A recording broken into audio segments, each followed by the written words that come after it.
Welcome to The Last Breakfast. Please enjoy the video. In this video, I will explain how to make Zimbabwean porridge. First, ensure you have your ingredients ready. 1 cup of maize meal, 3 cups of water, and a small pinch of salt.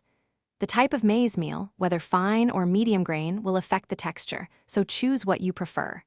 For a richer taste, consider adding a tablespoon of sugar, a splash of milk, or a knob of butter at the end. This simple dish is a staple and very comforting.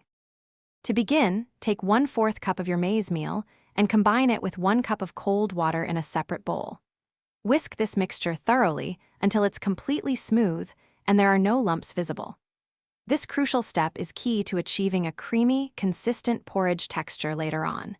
It ensures the maize meal hydrates evenly before hitting the heat, preventing any undesirable clumps. Next, bring the remaining 2 cups of water to a rolling boil in a medium-sized saucepan.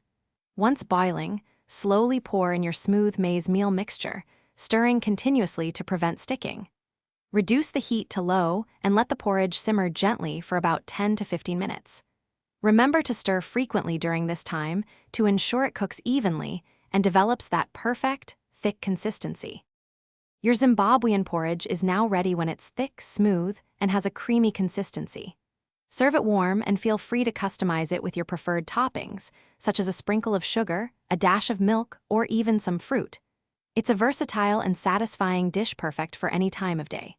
Also, for other great deals and to make meal prep easier, check out the link in the description for leak-proof containers. Enjoy your delicious homemade porridge. Thanks for watching. If this was helpful, leave a like and consider subscribing. See you next time.